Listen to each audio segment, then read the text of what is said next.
Bueno, buenos días, colegas. ¿Cómo están? Estamos aquí en la mesa 3 de las segundas jornadas de enseñanza de la lengua.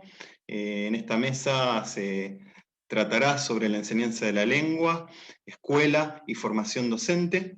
Voy a pasar a presentar al coordinador, el profesor Matías Perla. Matías Perla es profesor para la enseñanza primaria, profesor de castellano, literatura y latín por Joaquín B. González, licenciado en letras por la USAL y licenciado en enseñanza de la lengua y la literatura por UNSAM.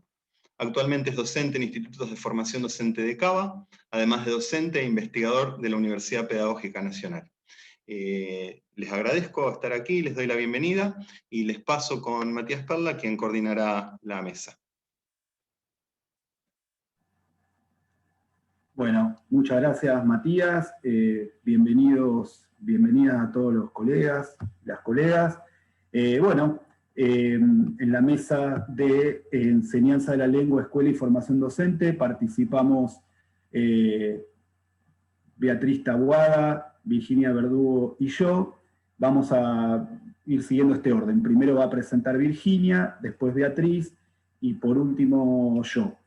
Entonces presento a Virginia, ¿sí? Virginia es bibliotecaria, ¿sí? Escolar y profesional, licenciada en didáctica de lengua y literatura para el nivel primario por la UNIPE, es doctoranda del doctorado de bibliotecología y ciencias de la información en la Facultad de Filosofía y Letras de la Universidad de Buenos Aires, capacitadora de bibliotecarios escolares de todos los niveles del sistema, por el CENDIE, sí, y forma parte de equipos de investigación de UNIPE y del equipo de la Biblioteca Central de UNIPE. Su presentación se denomina Bibliotecarias y bibliotecarios en la escuela primaria, sus aportes a la enseñanza de la lengua, introducción a un debate sobre la formación de bibliotecarios. Adelante, Virginia.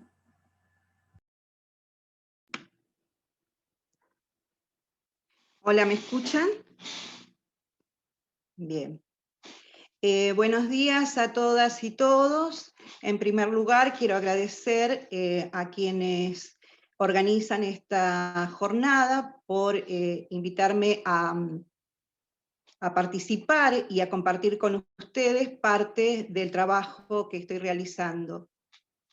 Lo que presento hoy forma parte de una investigación en el marco de mi doctorado en bibliotecología, que tuvo su origen en otros proyectos ya finalizados, en los que he trabajado, en los que he tenido la suerte de trabajar. El más significativo y más reciente que me permitió avanzar en mi propia investigación fue el que dirigió María Inés Oviedo en UNIPE, titulado Enseñanza de la lengua y la literatura en la formación docente, perspectivas teóricas y didácticas en los documentos de política pública. Convocada para trabajar en ese proyecto de investigación de la Universidad Pedagógica Nacional, ni bien empezaba en ese proyecto, en el trabajo de recopilación de documentos, detecto que las normativas con las que estaba trabajando y otros documentos destinados a formar y regular el trabajo de los bibliotecarios en las escuelas presentan una estrecha relación con el área que estábamos estudiando. Algunos de esos documentos eran para mí muy conocidos, debido a mi recorrido durante varios años como bibliotecaria en escuelas primarias y también como capacitadora de bibliotecarios en mi región. En ese marco pude realizar mi propia línea de investigación que se ocupó de relevar las normativas para las bibliotecas escolares de educación primaria y todos los documentos que orientan la práctica. Se analizan aspectos relacionados a la enseñanza de la lengua y la literatura. La propuesta es realizar una indagación que nos permita conocer el estado de los saberes pedagógicos dentro del área de la lengua y la literatura y sus reconfiguraciones actuales. Entendemos que el conocimiento didáctico se produce en relación y en tensión con las orientaciones oficiales. La recopilación se agrupó en resoluciones, circulares, documentos de trabajo o cuadernos para el aula o la biblioteca. Se busca reconocer cuáles son las perspectivas teóricas y metodológicas que se encuentran presentes en esos documentos pertenecientes a la provincia de Buenos Aires.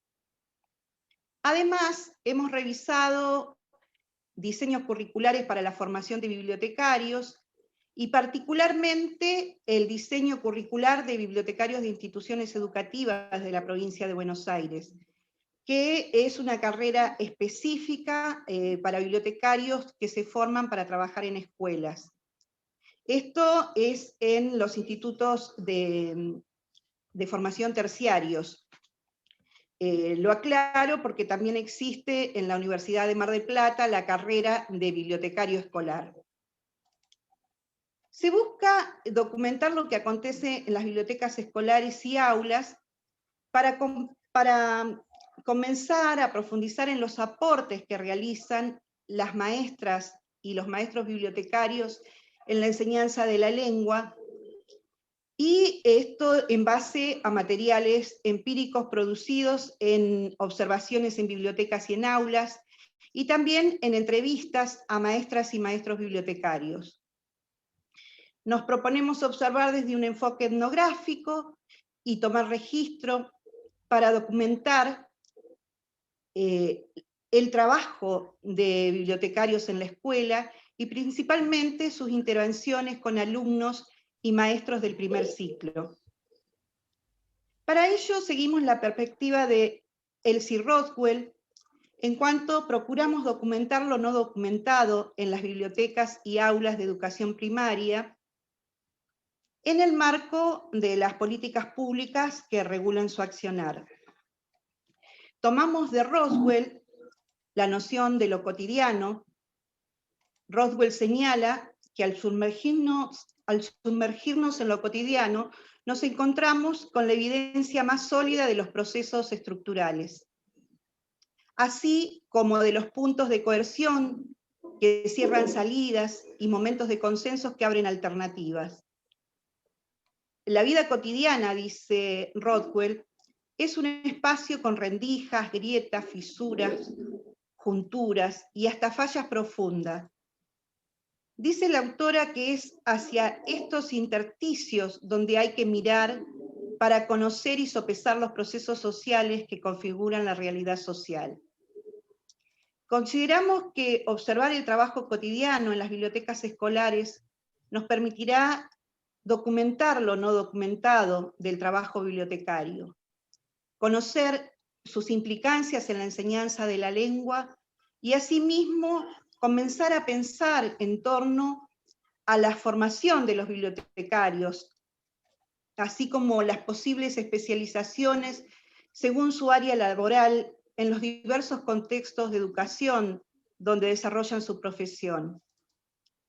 Esto es un poco el contexto general en el que se inserta el proyecto de investigación en el doctorado de bibliotecología. Pensar al bibliotecario escolar en su formación es bien complejo debido a la dualidad de su formación.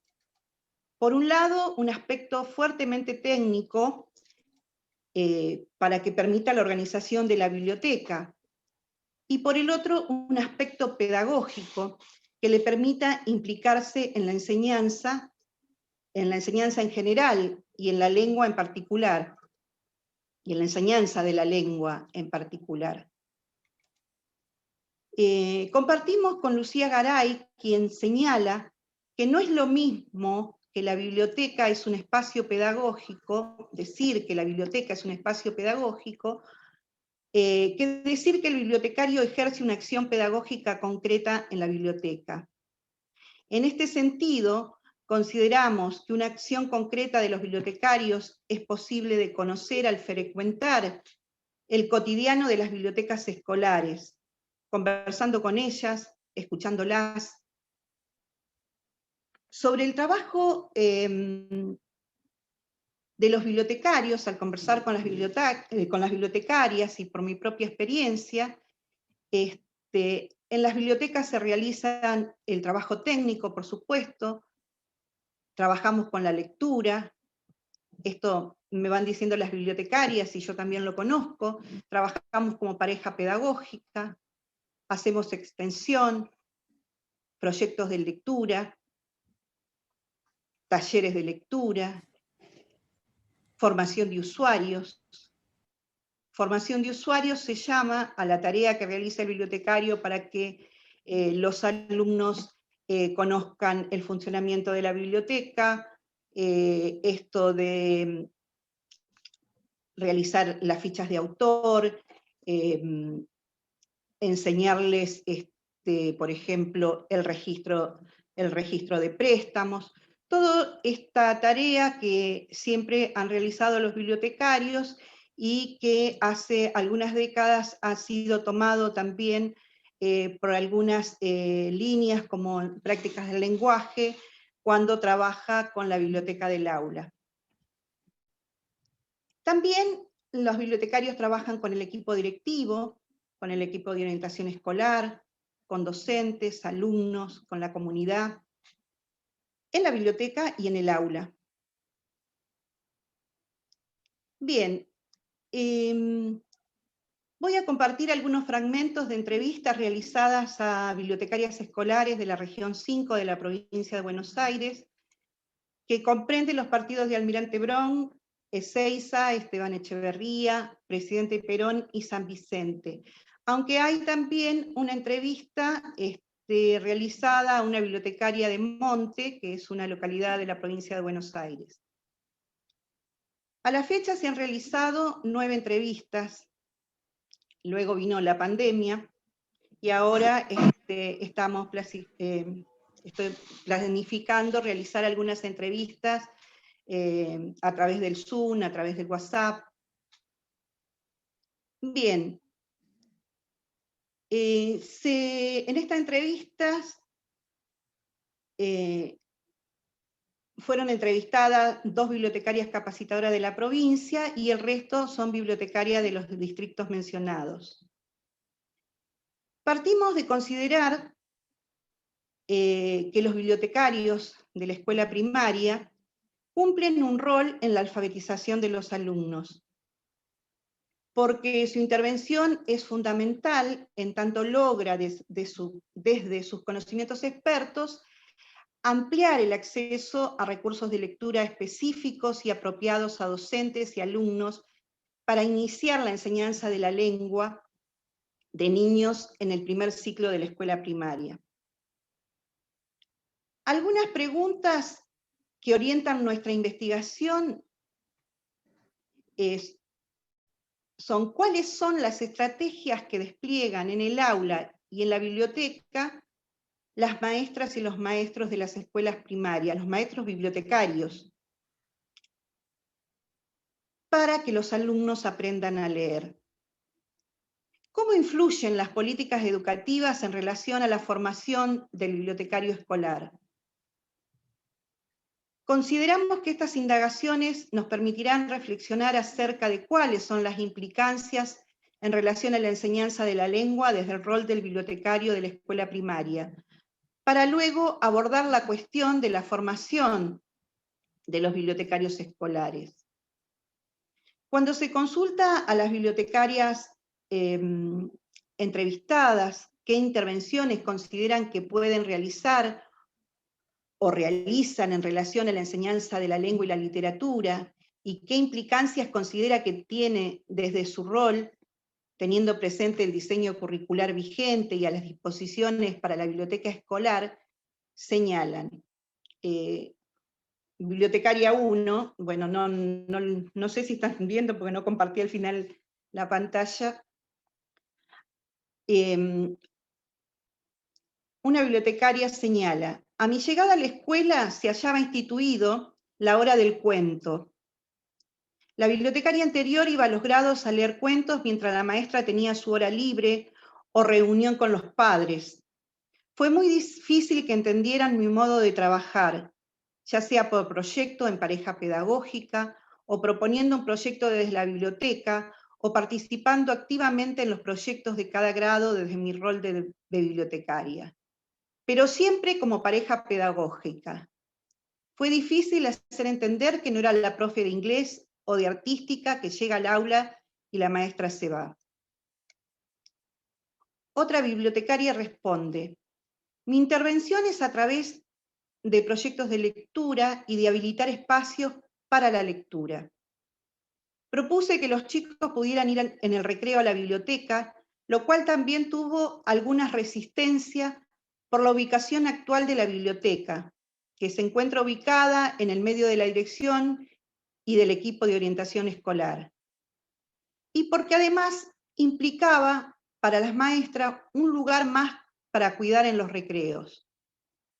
Poco a poco y al ver el entusiasmo de los chicos, las maestras fueron cediendo y hoy puedo decir que está instituido y el único requisito es que el alumno avise a su maestra que estará en biblioteca en el recreo.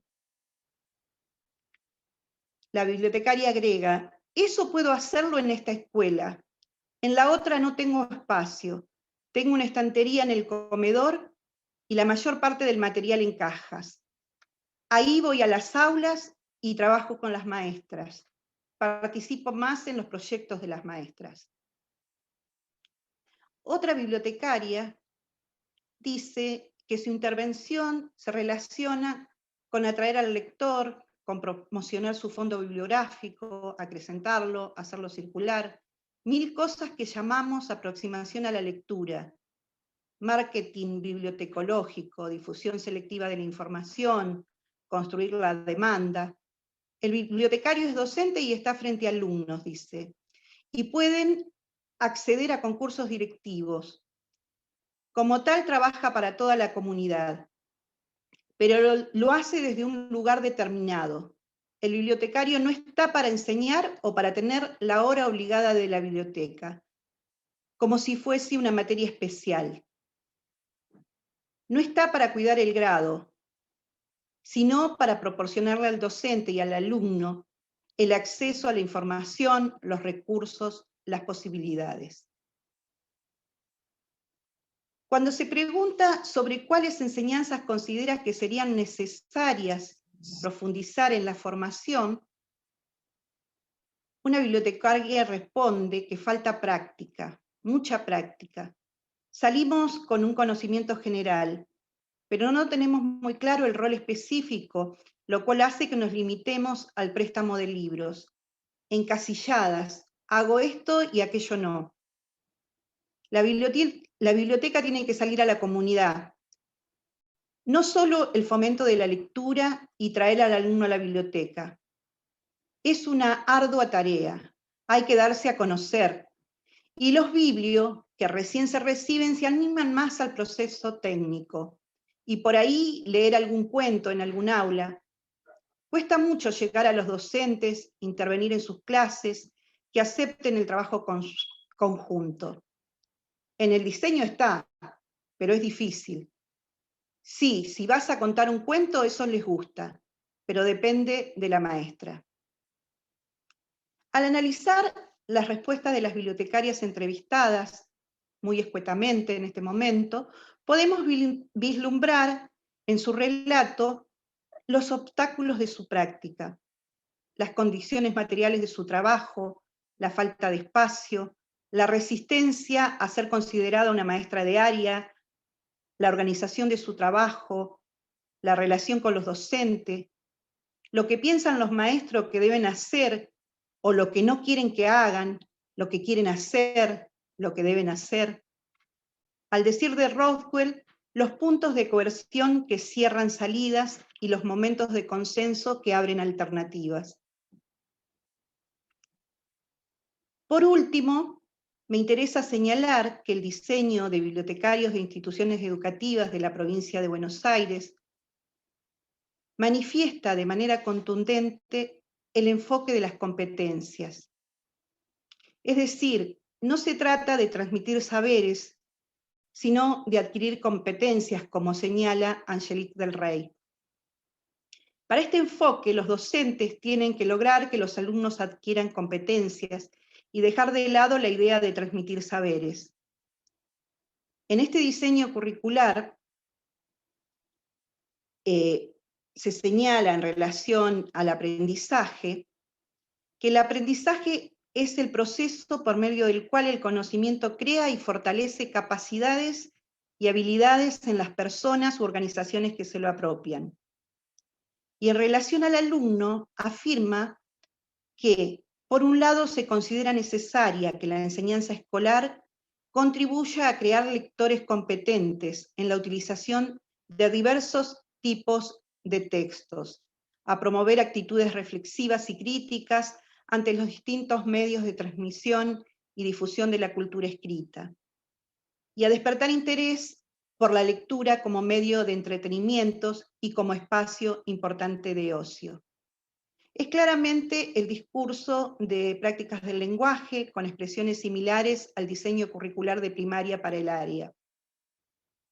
En relación al marco pedagógico didáctico, afirma que la autonomía del alumno es indispensable para la comprensión y reflexión sobre los procesos de apropiación del objeto de conocimiento, tanto en su aspecto conceptual como procedimental y actitudinal.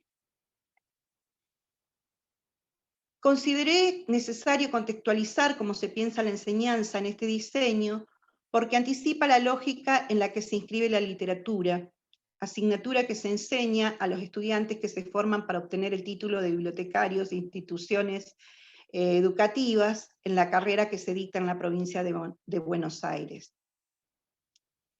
Lo prescripto en el diseño para la materia literatura tiene como contenido técnicas de animación a la lectura, el lector y el texto, características regionales, vinculaciones de autores y de textos literarios con otros discursos, como el cine, artes plásticas, historia, ciencia, filosofía, música, política, apertura a la crítica del lenguaje, de los medios, historieta, publicidad, cine, radio, TV.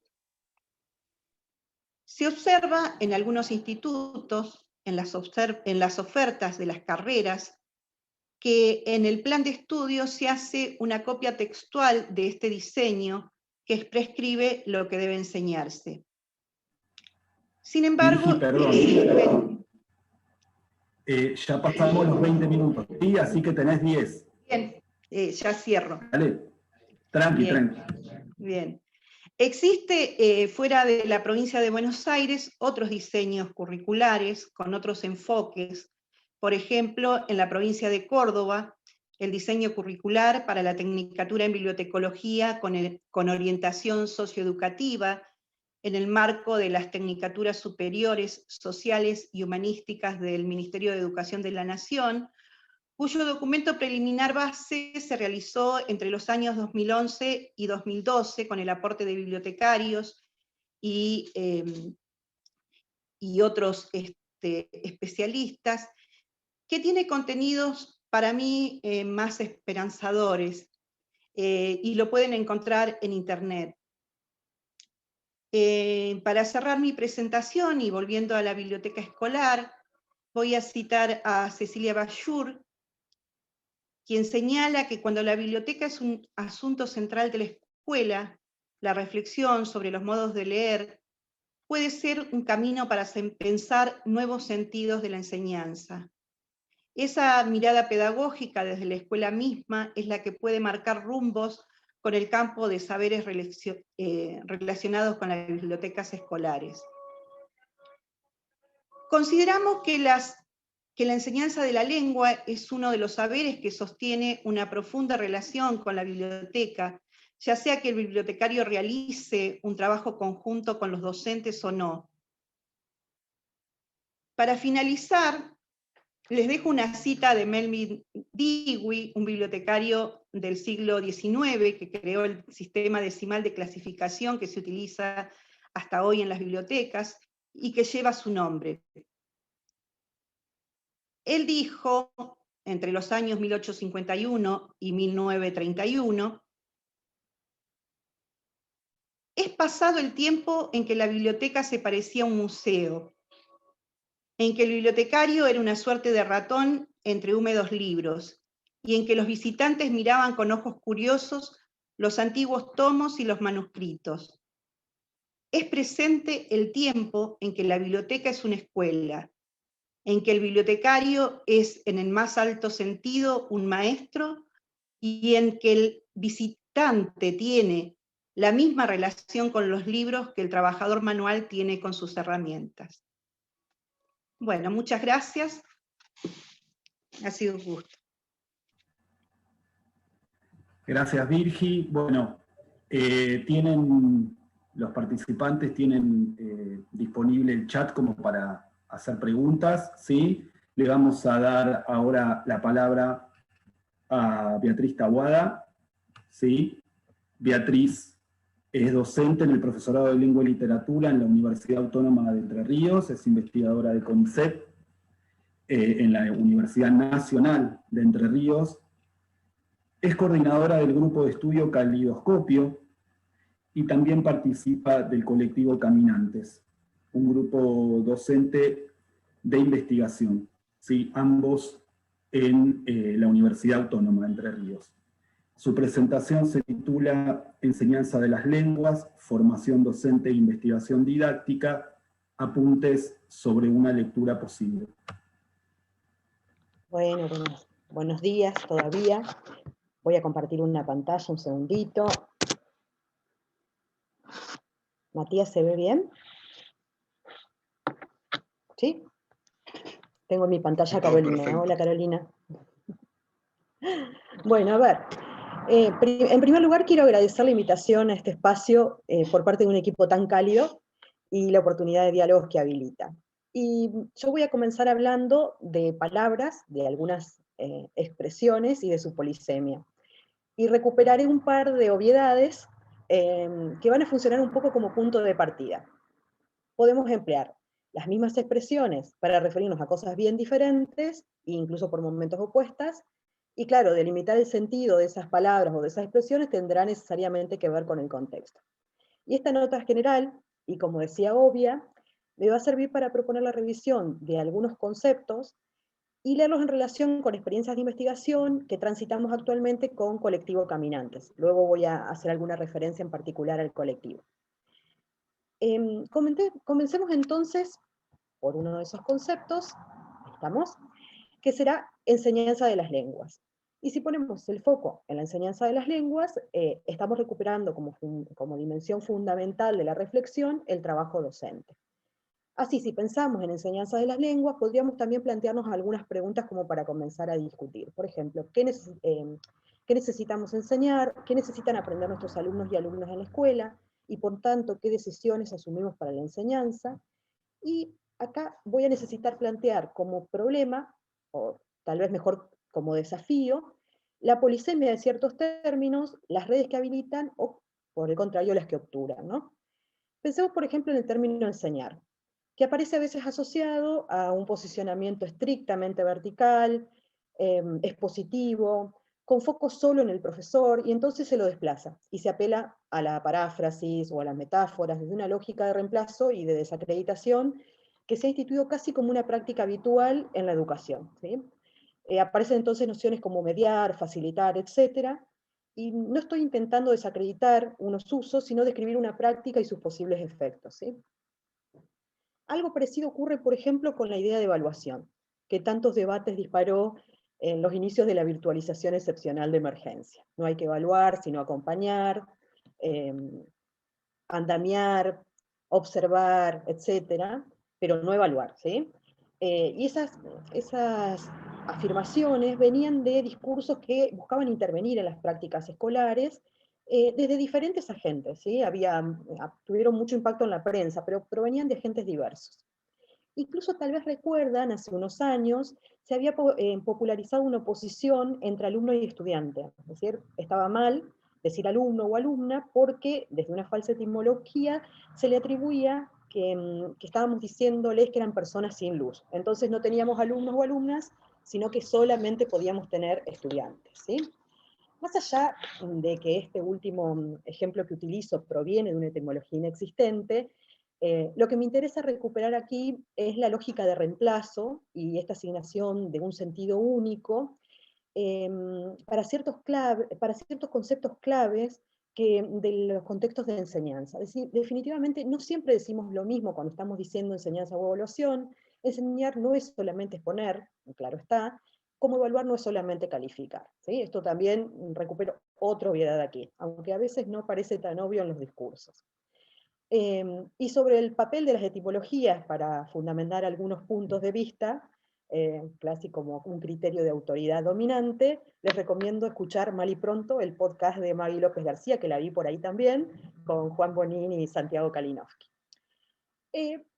Pero ¿por qué entonces hablar de estas cuestiones acá? En principio, creo que es un excelente ejemplo en el plano del discurso de una lógica de sustitución y en cierto modo de desautorización, que como vamos a ver después, goza de muy buena salud en el campo de las didácticas de la lengua y en la enseñanza en general. ¿Sí? Este desplazamiento de la noción de enseñanza, esta imposibilidad de pensarla en términos relacionales, es decir, en diálogo con aprendizajes, construye también un desplazamiento de las prácticas, es decir, una imposibilidad de pensarla como foco, como objeto de análisis, e interfiere en los diálogos que podemos sostener actores y actores de la enseñanza. En este sentido entiendo que necesitamos reposicionar la enseñanza como objeto de discusión y análisis compartido. Y esto nos obliga, claro, a tomar como foco la escuela. Aunque la historia curricular de nuestra disciplina escolar, en nuestro país, muestra que las propuestas curriculares en muchos casos han desconocido la realidad de las aulas y han impulsado procesos de transformación que entraban en conflicto con lo que ahí ocurría, sin generar instancias de discusión y de formación para repensar los lineamientos curriculares desde, en y para la escuela. Sobre esto sabe mucho y ha escrito bastante también Carolina. Volvamos a una de las preguntas que planteamos antes. ¿Qué necesitan aprender nuestros alumnos, nuestras alumnas en el área? Y probablemente diremos que necesitan aprender a leer, a escribir, a escuchar, a hablar en ciertas circunstancias, que necesitan aprender la gramática de la lengua, la diversidad lingüística. Tal vez no diremos como respuesta que necesitan aprender lengua y literatura como disciplinas. Sin embargo, leer, escribir, escuchar y hablar no tienen sentido como prácticas desprovistas de su contexto disciplinar. ¿Sí? Enseñar a leer o escribir en la disciplina escolar lengua y literatura nos obliga a pensar relaciones con objetos del campo, contenidos que necesitan ser puestos en juego en la enseñanza. Así, por ejemplo, si pensamos la alfabetización como un proceso que trasciende incluso los espacios de lengua y literatura y trasciende la escuela, claro está, tendremos que pensar qué necesitamos enseñar en lengua y literatura, qué necesitan aprender nuestros alumnos y nuestras alumnas en la enseñanza obligatoria. Y aunque hay preguntas que podemos responder en forma general, compartida, hay otras que requieren respuestas institucionales, situadas, desde la que sobre todo enfatizamos el protagonismo de los y las docentes en la elaboración del currículum, y la necesidad de dar espacio parece ser muchas veces atomizado, para que ese ser que existe en las escuelas se convierta en una acción colectiva, institucional, en trabajos en red. Aquí el desafío, en primer lugar, desde luego, es generar tiempos y espacios para el encuentro en la formación continua. Esta experiencia, estas jornadas son un buen ejemplo de eso, claro está, que nos permitan construir en conjunto nuevas preguntas desde el aula y respuestas compartidas, siempre provisorias para nuestras prácticas docentes. Ese desafío nos permite instalar como concepto clave aquí formación docente. ¿Sí? Va a ser el segundo concepto clave que abordaremos aquí. Y para hablar de la formación docente, necesitamos pensar que la formación docente en contextos diversos tiene mucho, demasiado a mi gusto, de autogestionada. Casi podríamos decir que es una artesanía, un patchwork. Lo que estoy proyectando no es exactamente un patchwork, así que les puse abajo exactamente qué es para no faltar el respeto a la artesanía, construido desde búsquedas diversas, orientadas sobre todo a resolver los desafíos que presenta la enseñanza de la lengua y la literatura en la escuela, en las escuelas, ¿sí? Y quienes trabajamos en formación docente inicial solemos aportar bastante tela al asunto. No se trata de esperar que la formación docente presente un recorrido único, uniforme y carente de conflictos, sino en todo caso de enseñar que toda propuesta didáctica en cualquier nivel implica una serie de opciones teóricas, epistemológicas, que podemos y necesitamos someter a discusión y habilitar, claro está, esa discusión. Volvamos ahora a la escuela. Este patchwork, esta artesanía que constituye nuestra formación, se materializa muchas veces en encastres teóricos, y tomo el concepto que propone Carolina Cuesta, que sustenta nuestras decisiones didácticas en el aula. Y si hablamos de formación docente, necesitamos también hablar de libros de texto. Resulta frecuente en docentes en formación y en ejercicio, incluso docentes con muchos años de experiencia, que empleen libros de texto como material de referencia y apoyo, más allá de que luego los empleen o no con sus estudiantes. Estos usos, esta recurrencia al libro, que no está de más recordar, también presentará recortes, opciones del campo de conocimiento, etc., aparece muchas veces como dimensión clave de ese patchwork que constituye nuestra formación docente, y nos habla en algunas oportunidades de un corrimiento del Estado, ¿sí? De un corrimiento en procesos de formación docente continua. Ese corrimiento puede aparecer de formas diversas: ausencias de instancias gratuitas y de calidad para la formación docente, que aborden con desafíos concretos de la práctica, porque a veces lo que nos pasa es que encontramos muchas ofertas de formación, pero no todas realmente ponen el foco en las prácticas, que es lo que nos preocupa cuando queremos resolver desafíos en nuestros contextos de desempeño. Documentos curriculares poco claros, que no dan cuenta adecuadamente de sus sustentos teóricos, falta de espacios que habiliten la discusión de los mismos, etc. Voy a sumar una nota personal a este último punto. Llevamos varios años analizando libros de textos con docentes y estudiantes de formación docentes, de un equipo de trabajo al que llamamos Grupo Calidoscopio, haciendo un poco honor a un trabajo emblemático en la manualística escolar, libros de texto en el calidoscopio. Y la mayoría de nuestros recorridos se orientaron a revisar libros que empleábamos como materiales de referencia o que utilizaban nuestros y nuestras estudiantes. Nos centramos sobre todo en aspectos ideológicos de esos materiales, vinculados, por ejemplo, a la construcción de la mujer, la familia, las poblaciones indígenas, las regiones del país, los inmigrantes y las inmigrantes. Y desde el trabajo con docente aparece en forma recurrente la idea de guía o de control sobre el currículum que implica la adopción de una propuesta editorial en el aula. Es decir, el libro, digamos, conviven así unas miradas que van desde conceptualizaciones más positivas, el libro organiza el trabajo del aula, guía, acompaña, ayuda, a negativas vinculadas al modo en que la adopción, por ejemplo, de una propuesta editorial podría condicionar la labor escolar. No solamente desde la prescripción curricular que el libro involucra, sino también desde el mecanismo de control que el libro puede, digamos, desde ese rol de mecanismo de control que el libro puede jugar cuando se lo adquiere como producto comercial, y entonces involucra una demanda de los padres de si se usa poco, si se usa mucho, etc., ¿no? Este último sentido, además, aparece la idea a veces de que el libro, lo que el libro dice, desafía la voz docente, y en esto tiene mucho que ver la forma en que interactuamos con el libro, la dinámica áulica, es decir, el libro puede ser un objeto de discusión, o por el contrario, el lugar donde hay un saber que se comunica como certeza, ¿sí? En general, el trabajo con docentes lo que muestra son prácticas sumamente creativas frente a los materiales, y la presencia de libros, cuadernillos o selecciones de materiales realizados por los y las docentes de modo diverso como estrategias didácticas situadas. El libro, en todo caso, es una voz más en el discurso, sostenido de nuestras prácticas áulicas, y, como todo discurso, es ideológico, involucra recortes, opciones, omisiones, focalizaciones. La fotografía que les estoy mostrando es del cuadernillo de Diana, ¿sí? Fue tomado por una colega de enseñanza de la lengua y la literatura, es un material que elaboró para sus estudiantes, y es un documento que registra un posicionamiento docente en la escuela frente a la enseñanza de la lengua y la literatura, y que plasma diferentes decisiones didácticas. Y convoco el cuadernillo de Diana porque me permite hablar de algo que ya mencionó Virginia, que es lo no documentado, ¿sí? Las producciones didácticas invisibles, o mejor, las invisibilizadas, ¿sí?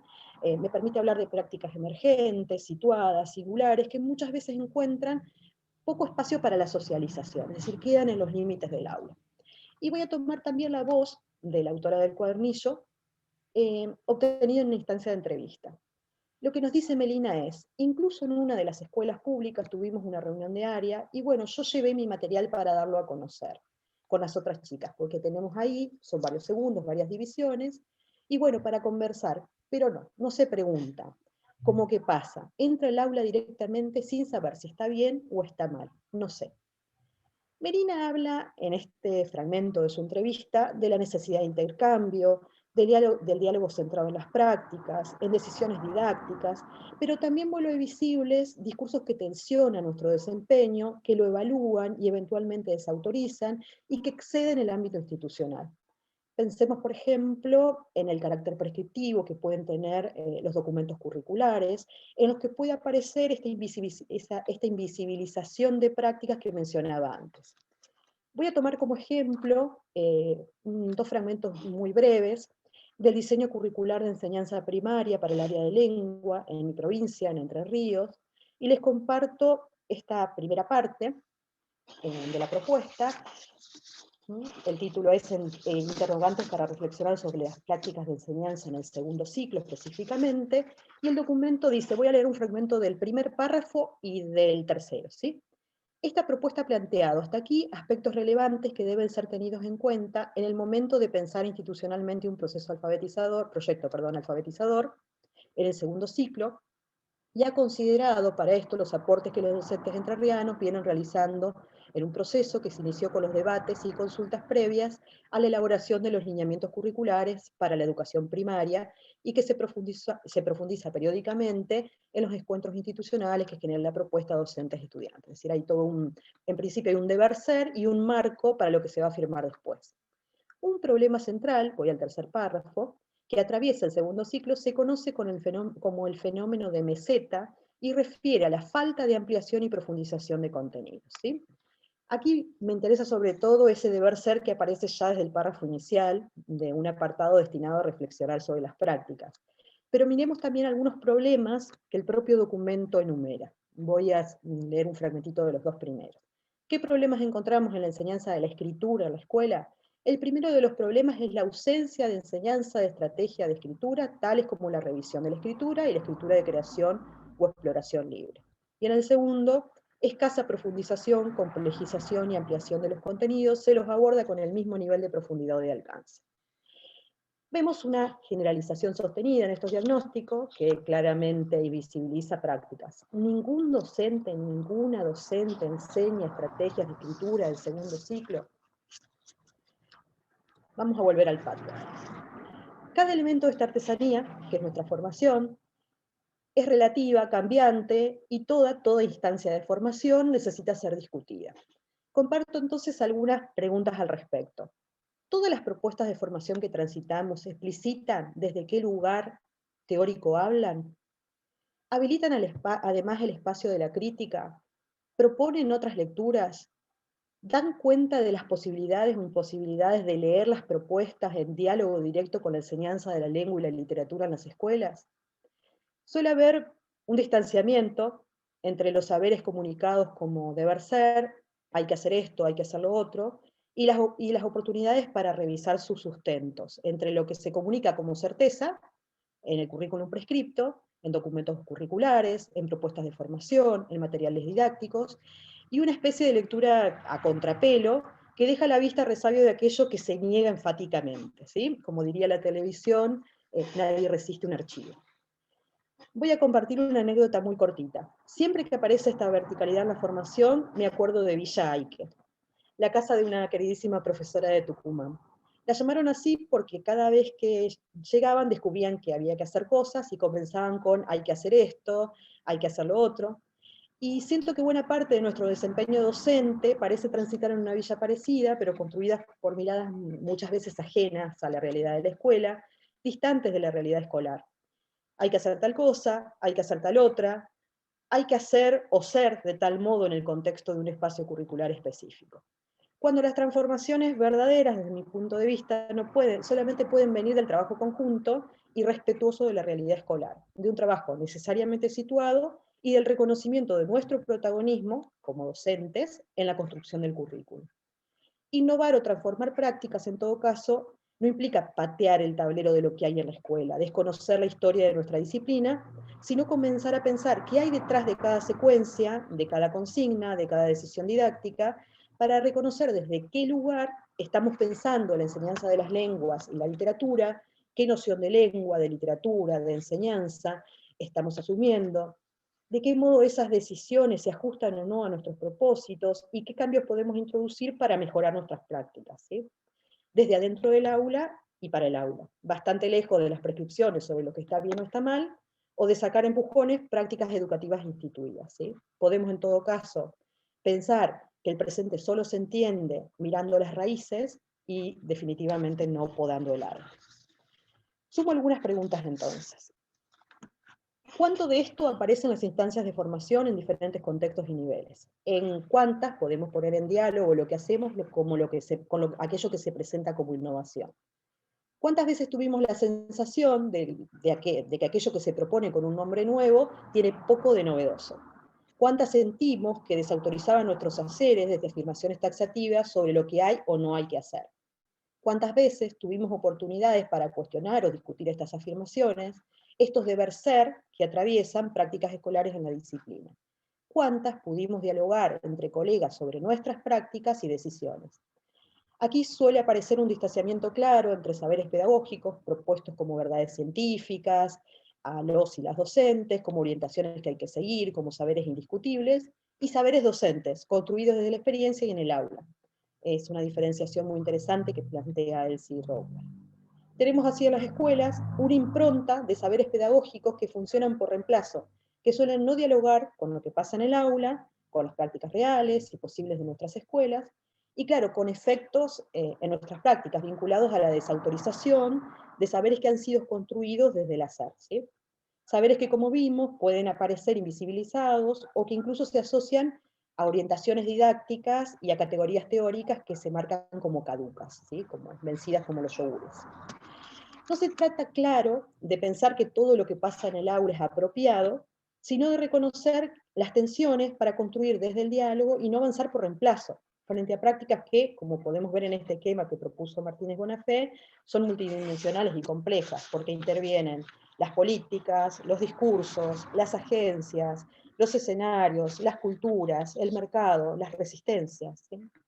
Sin embargo, decisiones didácticas que son muchas veces asumidas en soledad, se revelan y buscan espacios para el intercambio, para sostener una construcción de saberes docentes, ¿sí? Esos saberes desde la práctica, en redes que a veces son extensas y con límites difusos. Un fenómeno muy interesante aquí está vinculado al modo en que las redes sociales han permitido conformar comunidades de práctica, es decir, grupos de personas, en este caso docentes, que comparten sus preocupaciones y deciden profundizar sus conocimientos o experiencias interactuando. En este caso, las capturas corresponden a un grupo de Facebook que seguramente conocen. No quiero tampoco romantizar estos espacios, porque más allá de su riqueza, suelen aparecer también estas lógicas de desautorización que mencionábamos antes. Es decir, alguien pide algún material o sugerencia y alguna voz responde que parece increíble que se siga trabajando de X modo, etcétera, etcétera, etcétera. Es decir, un diseño que partió en redes sociales como una construcción horizontal, de golpe, instituye la verticalidad de estas prácticas impuestas. Más allá de esto, las dinámicas colaborativas que sostienen estos espacios tienen mucho para aportar a la enseñanza de la lengua y la literatura, y aquí voy a sumar otra palabra clave, que es investigación. Y estoy pensando en particular en investigación didáctica. Al respecto, Camps sostenía que el objeto de la investigación didáctica no son los hechos en bruto, si es que existe algo que podamos llamar hechos en bruto, sino los hechos ya interpretados por los participantes de la actividad. Y sumo una nota más. Lucy Nussbaum marcaba que muchos resultados de las investigaciones en el campo de la enseñanza no han realizado contribuciones a instituciones educativas y docentes, y esto ha motivado que algunos equipos decidan resguardar de las observaciones ciertos espacios y ciertas prácticas, es decir, cerrando espacios a la observación. La pregunta entonces es cómo construir investigaciones sobre nuestras prácticas en el área que aborden estos desafíos, y aquí la etnografía tiene bastante para aportar. En el caso de Caminantes, que es la experiencia que nosotros estamos transitando, es un colectivo en el que participo, comenzamos a construir nuestra respuesta desde la investigación en Colabor, pensada como una estrategia de intervención y mejora de nuestras prácticas docentes, reconociendo además la imposibilidad de pensar límites claros entre la investigación y la intervención. La idea de colaboración que sostiene nuestro trabajo se aparta de la investigación colaborativa tradicional, en la que ciertos sujetos forman parte de un proyecto propuesto por otra persona, Entonces no pensamos aquí una colaboración de docentes en el desarrollo de un proyecto, sino un proyecto colaborativo docente en que todos y todas participamos en las decisiones y en el diálogo que permite construir saber, ¿sí? Asumimos además que el proceso de investigación participativa que transitamos nos permite objetivar prácticas y relaciones para cuestionarlas y repensarlas. Y bueno, y avanzamos en esa dirección. En ese sentido, lo que nos muestra nuestra experiencia es que si la investigación tiene algo que aportar, tiene que ver con la posibilidad de construir horizontalidad y generar espacios de diálogo, reconociendo el protagonismo de los docentes y las docentes en la construcción del currículum, recuperando o construyendo espacios de encuentro y tendiendo redes, ¿sí? En ese sentido, trabajamos en camino amplio. Y creemos además... Beatriz, perdón, quedan ¿sí? 5 minutos. Necesito 2. No, un poquito más. Quedan 6 minutos. Necesito 2, Matías, ya cierro. Dale, no, tranquila, dale. Creemos además que toda revisión de las prácticas nos permite avanzar en estos puntos que aparecen en el segundo papelito. Documentar lo no documentado, poner a circular materiales didácticos y también obviamente la palabra, y revisar el revés de las propuestas, ¿sí? En este sentido, en una investigación colaborativa que también estoy participando en otra, apareció una idea que quiero compartir un poco como cierre, que es la idea de la investigación como lugar seguro, como un lugar para perder el miedo a decir y a decirnos, ¿sí?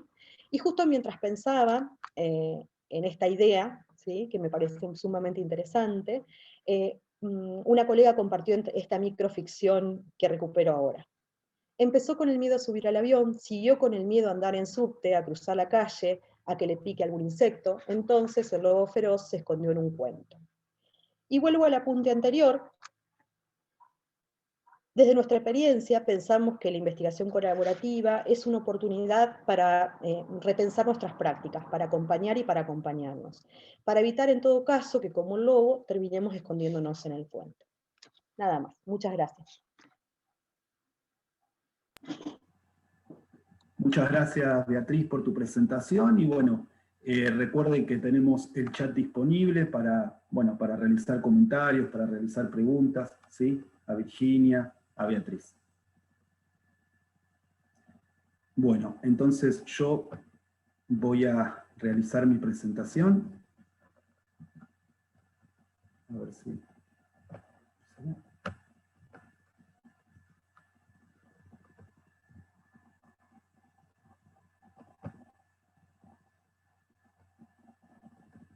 ¿Se ve, Beatriz? Todavía no, Matías. ¿No se ve? No.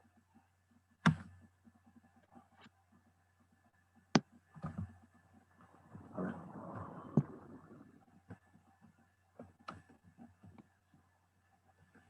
Ahí va queriendo. Ahí está Mati. Ahora sí. Ahí sí. Bueno, el título de mi presentación es Alfabetización, Formación y Trabajo Docente, pluralidad o no en sus políticas y abordajes.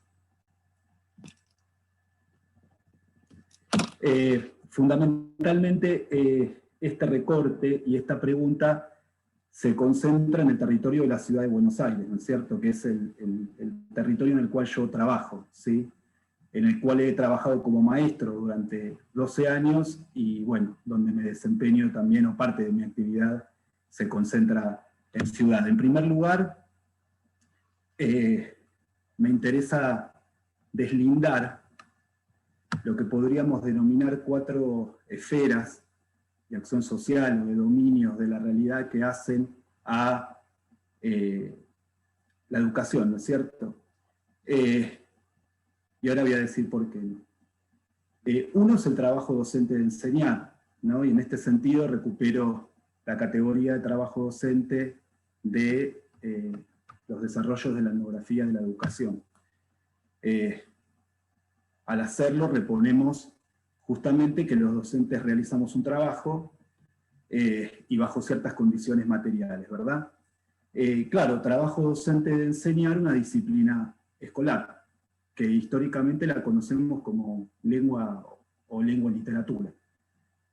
Cabe aclarar también que mi referencia va a ser al nivel primario, que es el nivel que yo trabajo, ¿sí?, en relación con mis investigaciones. ¿sí? Y mi trabajo, mi desarrollo profesional. Entonces, en la primaria, más bien conocemos el área como lengua, ¿sí? Pero sabemos que lengua es el área en la cual hemos alfabetizado al pueblo y además hemos enseñado la literatura, ¿no es cierto? Trabajo docente de enseñar una disciplina escolar que es una creación histórica de los docentes en sus, digamos, lugares de trabajo, ¿verdad? A lo largo de la historia. Por otra parte, tenemos la didáctica de la lengua y la literatura como área o especialidad de producción de conocimientos, ¿sí? Bajo ciertos parámetros, diríamos, científicos, podríamos decir. Y otra de las esferas es la política curricular, ¿sí? ¿Por qué parto de este deslinde en relación con, sobre todo con la jurisdicción de la ciudad de Buenos Aires? Bueno, porque en las últimas décadas, ¿sí? En las últimas 3 décadas, asistimos a un proceso de absorción cada vez más creciente de la política curricular en relación con las otras 3 esferas, de modo tal que desde la política curricular se implanta una disciplina escolar, que ya se llamaría prácticas del lenguaje. La política curricular, a través de sus documentos, parecen ser la didáctica, ¿sí? Y a la vez el parámetro desde el cual debería realizarse el trabajo docente de enseñar. Entonces, es por eso que me interesa partir de este deslinde, ¿sí? Ahora, ¿cómo llegamos en Ciudad de Buenos Aires a este estado, podríamos decir, de situación, ¿no es cierto? Esto, no sé en el público, pero posiblemente algunos que sean de Cava, que sean maestros recibidos o que trabajen en formación docente, posiblemente entiendan a qué me estoy refiriendo, ¿no? Digamos que nosotros localizamos un ciclo de política. Yo tomo un concepto de Stephen Ball, de la sociología de la educación, para pensar las políticas educativas, dentro de ellas las políticas curriculares, no como, podríamos decir, lineamientos que luego son aplicados, ¿no es cierto?, casi de manera especular en el trabajo cotidiano, sino que pensamos con la categoría justamente de ciclo de políticas en un concepto dinámico, ¿no?, de políticas, ciclo que al ser dinámico justamente se encuentra en movimiento, la política asume el carácter de flujos, ¿sí? Y dentro de los ciclos de política podemos reconocer ciertas trayectorias, ¿no? Nosotros localizamos, básicamente me refiero a mi investigación de doctorado, localizamos un ciclo de políticas para el área lengua que tiene como punto de inicio, aunque nunca surge de una nada, ¿no? Como punto de inicio fines de la década de los 70, ¿sí? Básicamente el año 1978-79,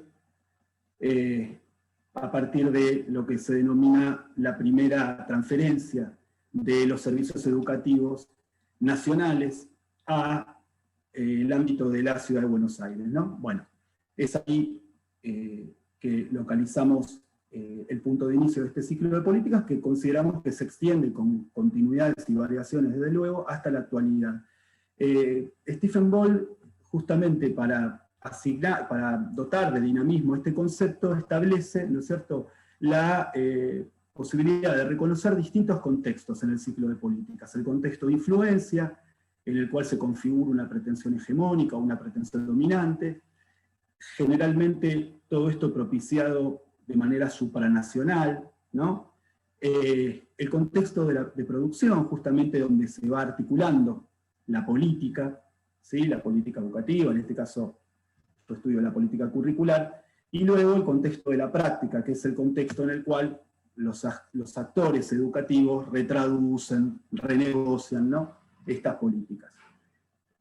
Lo que caracteriza al ciclo de políticas que se extiende durante más de 4 décadas es una serie de desplazamientos, ¿sí? Es una idea que Beatriz también refería en algún momento de su exposición, ¿no? Estos desplazamientos van de la lengua hacia el lenguaje y, podríamos decir, en las últimas 3 décadas, lenguaje se recorta en lectura y escritura de textos, enseñanza se desplaza a aprendizaje, para el caso del área nuestra, aprendizaje se recorta en poseer comportamientos del lector y escritor en singular. El trabajo de enseñar se desplaza a la intervención docente y luego al docente como gestor de aprendizajes, ¿sí? Los saberes docentes se desplazan hacia los saberes didácticos, o incluso podríamos decir desde Perrenot, las competencias del profesor, ¿sí? Esto luego se reactualiza en, por ejemplo, poseer conocimientos sobre modalidades organizativas, situaciones de lectura y escritura, progresiones de aprendizaje. Los saberes disciplinarios se corren hacia una lógica de competencias, actualizadas en nuestra área como quehaceres del lector y del escritor. Vuelvo a reiterar que esto es propio de Ciudad de Buenos Aires, también de provincia de Buenos Aires, yo me estoy refiriendo a ciudad. Y de una formación en saberes, ¿sí? En el marco de cierta transmisión cultural, a una formación en saber hacer y saber ser, que se reactualiza en el propósito de formar lectores y escritores competentes, ¿no? Si miramos el contexto de influencia, a lo largo de estas 4 décadas, en términos muy digamos, concisos, podríamos decir 2 hechos muy importantes: la autonomía del sistema educativo porteño, ¿sí? En dos momentos, a fines de los 70 en plena dictadura y luego a inicios de los 90, en el marco de un proceso general de reformas a todo nivel, entre ellas, por supuesto, las reformas educativas, ¿sí?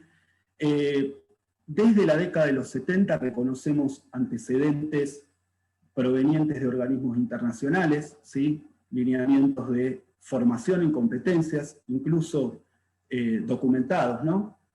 Para el área de lengua, ¿sí? Que empiezan a postular la necesidad de no formar en la lengua y en la literatura, sino en la comunicación. Y también la creciente centralidad de los especialistas por sobre los docentes en las definiciones curriculares de los sistemas educativos, que justamente, como decía antes, van en una lógica de desplazamiento, ¿no? Hacia la formación en comunicación, en leer, escribir, hablar, escuchar, etc. Yo, digamos, recorto, ¿no? Dentro del ciclo de políticas se reconocen 3 momentos, por lo menos con sus especificidades, ¿no? Y ahora me voy a detener en uno que es el que, digamos, la trayectoria de políticas que tiene lugar desde inicios de la década de los 90 y se continúa hasta la actualidad, con sus diferentes variaciones, pero que continúa hasta la actualidad, ¿no? Específicamente, retomando Stephen Ball, el contexto de producción, lo que vemos cuando atendemos ese contexto es una sobredeterminación del discurso curricular. Este es un concepto de Batiuk y Merodo, ¿no? Una sobredeterminación del discurso curricular en la construcción de una voz oficial sobre la enseñanza. Entonces, casi en una lógica de engranajes, ¿no? De manera recursiva, ¿sí? Se recursan, valga la redundancia, los lineamientos, ¿no? De la política curricular para nuestra área. Esto es el diseño curricular de primaria, los planes de estudio de formación docente inicial para el nivel primario, las líneas de capacitación docente y fuera de servicio, las propuestas de los programas socioeducativos. Y luego, atendiendo al contexto de la práctica, o a la puesta en acto de las políticas, lo que vemos son dispositivos de implicación del trabajo docente, es decir, hay una pretensión dominante que se expresa en las orientaciones de significados que tienen las políticas curriculares para el área, y justamente empezamos a ver en el funcionamiento institucional, por ejemplo, cómo en los espacios de práctica y residencia aparece una lógica de formar en la política curricular. Los programas socioeducativos que tienen una lógica de trabajo en grupos o en equipos, ¿no es cierto? Me refiero, por ejemplo, al programa SAP o los programas de aceleración de Ciudad de Buenos Aires, también replican esta formación en política curricular, y lo mismo en las capacitaciones, ¿no? En y fuera de servicio como capacitación en la política curricular. Por ejemplo, en la Ciudad de Buenos Aires se desarrolla todavía un plan llamado trienal, que ahora duró 3 años y ahora vuelve a durar otros 3 años, el plan en el cual se publican cantidades de cuadernillos de capacitación que lo que hacen es justamente trabajar sobre la propia política curricular, ¿no? Se trata de capacitaciones masivas para la mayor parte de los docentes de Ciudad de Buenos Aires. Yo he documentado en mi tesis de doctorado algunos efectos de las políticas, ¿sí?, en términos de recurrencias, en docentes en formación y en docentes, digamos, en formación inicial y en formación continua. Por ejemplo, el desconcierto metodológico, es decir, la imposibilidad de representarse el trabajo a realizar cuando, por ejemplo, en una institución en una escuela, un docente en formación va y el maestro le dice, tenés que enseñar tal cosa, ¿no? Le dice los contenidos en términos del código disciplinar de la disciplina escolar lengua, y ese docente en formación se siente muy mal, se siente casi, hay resonancias en cuestiones anímicas o incluso corporales, ¿no es cierto? Se siente muy mal, siente que eso no lo debe hacer, pero no sabe cómo resolverlo tampoco, ¿no? Hay una racionalización exacerbada del trabajo docente de enseñar, sobre todo en el plano discursivo. Esto se ve muy bien cuando documentamos planificaciones o planes de clase, que luego se desajusta del trabajo docente efectivo, ¿no? Hay dificultades también para nominar los contenidos efectivos de enseñanza. Esta idea de contenidos entendidos como quehaceres del lector aparece como objetivo, como meta, como contenido, ¿no es cierto? Y se expresa como dificultad en términos de realización, estabilización del propio trabajo de enseñar. Y la política curricular resulta el único marco de referencia para la realización de ese trabajo, ¿sí?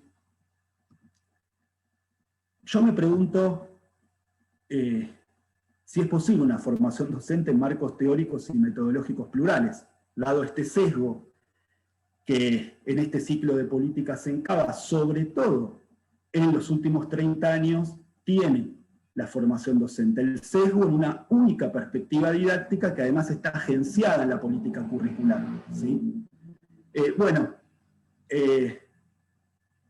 Al revisitar otro trayecto del ciclo de políticas entre el año 1984 y 1989, en ese contexto de recuperación democrática, me interesa retomar un programa de capacitación docente a distancia que se llamó La lectoescritura inicial en una escuela para la democracia.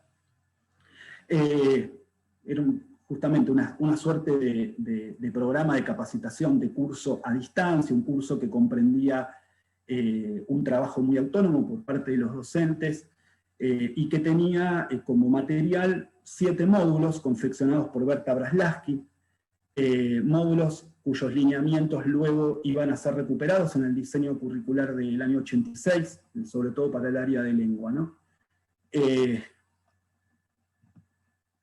Es un material en el cual se encuentra una actualización disciplinaria y didáctica en torno a la alfabetización. Ustedes saben muy bien que Braslaski tenía una postura, podríamos decir, respecto de cómo debía llevarse adelante la alfabetización en la escuela, pero sin embargo encontramos ya en el año 85, que es el año de publicación de los documentos, estoy hablando de hace 36 años, ¿sí? Encontramos una exhaustiva documentación, ¿sí?, en términos de los distintos desarrollos ligados a la alfabetización, incluidos los desarrollos de Teberovsky y de Ferreiro, del Whole Language estadounidense, con los trabajos de Kenneth Goodman, etc., ¿sí? en la imagen que no se ve muy bien, aparecen, por ejemplo, nombres de autores, Vygotsky, Ferreiro y Teberovsky, ¿no? Este material en su edición tiene este tipo de cuadros sinópticos, ¿no? Como buscando como es un programa a distancia, busca como cierta interactividad o claridad conceptual en función del docente, ¿no? Que no tiene posibilidad de consultar, ¿no? Porque tiene que gestionarse autónomamente el desarrollo del programa. Hay un diagnóstico muy claro en estos módulos del fracaso escolar en la escuela primaria en la Ciudad de Buenos Aires. Respecto de esta actualización disciplinaria, hay una inscripción epistemológica de las líneas de alfabetización, es decir, nos encontramos con el relevamiento de discusiones, de debates, de posiciones contrastadas, ¿sí? Incluso la referencia a experiencias realizadas por otros maestros de Argentina y otras partes del mundo. Acá en la imagen, que tampoco se ve bien, es producto de este material, que es un material está en blanco y negro, ¿no es cierto?, etcétera, aparecen referencias a las experiencias de Cosettini en Rosario, o de otros maestros latinoamericanos, ¿verdad? Digamos que en estos documentos de lectoescritura inicial en una escuela para la democracia, yo estoy refiriéndome al plano de lo documentado, ¿sí? No he estudiado cómo se ha llevado adelante en concreto, me refiero a este plano, ¿sí? Encontramos, por ejemplo, no solo esta, si se quiere, presencia de las distintas líneas epistemológicas y metodológicas ligadas a la alfabetización, que cabe decir alfabetización entendida como enseñanza de la lengua escrita, ¿sí? O aprendizaje de la lengua escrita. Hay una claridad respecto de la importancia de lo que Soares denomina la faceta lingüística de la alfabetización. Digamos, además de esto, hay una plena conciencia y reconocimiento de la escuela como institución sobre la que se depositan expectativas sociales, ¿no? Y por lo tanto del docente como un agente sustantivo, ¿sí? Respecto del cual se reconoce una autonomía profesional para el desarrollo de su trabajo. También hay referencias que no quedan en el plano retórico discursivo, que son incorporadas respecto de la composición socioeconómica, cultural y lingüística de la ciudad de Buenos Aires. En la imagen corresponde a un apartado que tiene uno de los módulos, en el cual se plantea una lectura complementaria, ¿no? Y directamente se interpela al docente, porque es la estrategia enunciativa justamente que los documentos tienen, le habla al docente en segunda persona del singular, y le dice, ¿no? Cada párrafo, ¿no? llama a la reflexión. Usted también debemos contestar ese llamado, ¿no? Y entonces le plantea la comparación con la realidad propia del trabajo, ¿no? De su trabajo al docente, y plantea preguntas, ¿no? Es interesante cómo se recupera esa dimensión de la cotidianeidad, ¿no? Esto es simplemente un ejemplo de la cotidianidad del trabajo del docente.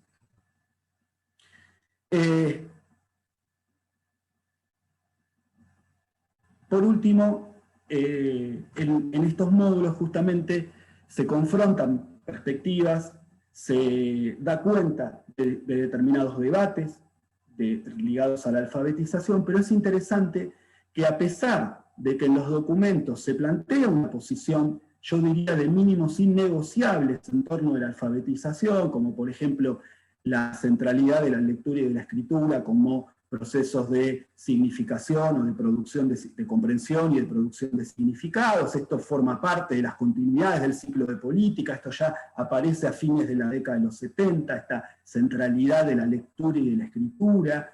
Es interesante cómo se da en estos documentos, también en el diseño curricular del 86, el hecho de que las líneas se presentan, hay unos mínimos innegociables, pero el maestro decide y toma sus decisiones, ¿no? Dice, suponemos que si usted vuelve sobre los diagramas conceptuales y piensa sobre los contenidos, podrá encontrar apoyo para su reflexión y para sus decisiones, y que también sentirá la necesidad de buscar nuevas fuentes para mantener una actualización constante.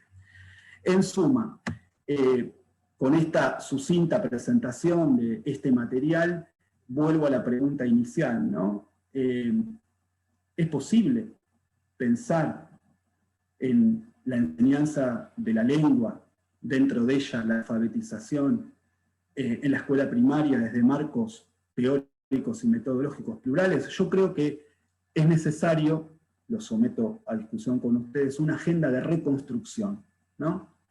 En estos momentos de discursos de innovación, una agenda de reconstrucción, ¿no? De recolocación de la escuela, de la enseñanza entendida como trabajo docente, de la disciplina escolar lengua, ¿sí? para la educación primaria. Es necesario, digamos, marcar la agenda de una formación docente comprometida con las realidades sociales, culturales e históricas de las escuelas y del propio trabajo docente. Es necesario reconocer la autonomía en el desarrollo del trabajo docente y en función de las realidades del trabajo, ¿sí? Validarnos en nuestras propias decisiones. También resulta fundamental disponer de una pluralidad de marcos teóricos metodológicos, porque está claro que esas respuestas que los docentes ensayamos cotidianamente en las aulas frente a los problemas que se nos van suscitando, demandan una pluralidad, ¿no es cierto?, de referencias teóricas y metodológicas, y no un único sesgo, una perspectiva exclusiva y excluyente, ¿no es cierto? Y entonces me parece central recuperar la riqueza histórica del trabajo que nosotros los docentes hemos realizado a lo largo de la historia como posibles respuestas a los problemas que encontramos en el presente. Bueno, les agradezco mucho.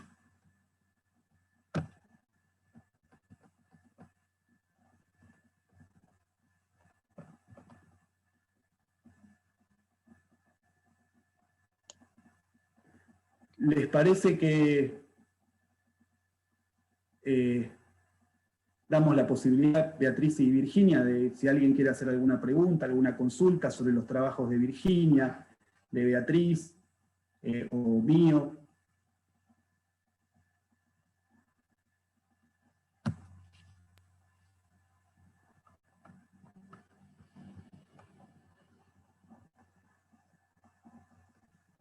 Voy a leer algunos comentarios del chat, ¿no es cierto?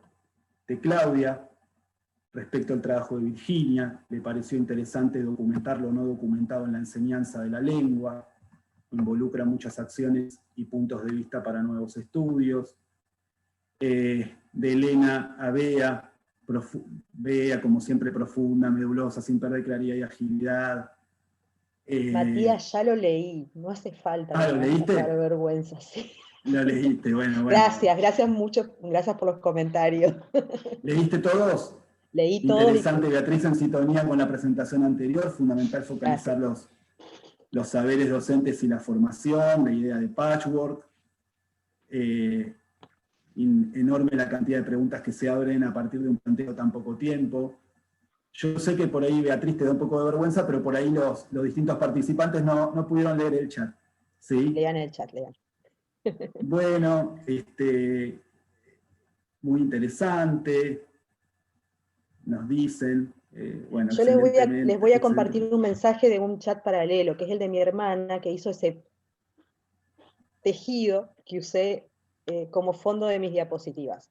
Y dice, y mirá que te expliqué que no es un patchwork. Por las dudas que no lo hayan leído, es un bohashi o algo así, solo para ser fiel a la artesanía. Estaba abajo la diapositiva aclarado. Sí, no por si si alguien no lo leyó. Extraña, ¿no? Sí. Tiene la particularidad de que es una construcción con retazos de diferentes tipos, pero que además se cose a mano, que es una particularidad que no siempre tiene el patchwork. ¿Sí? Esto es algo que, aunque las costuras se vean sumamente prolijitas, o no, están hechas a mano. Entonces, por eso cuando vi la tela me gustó, me pareció que era bueno para hablar de recorridos de formación docente.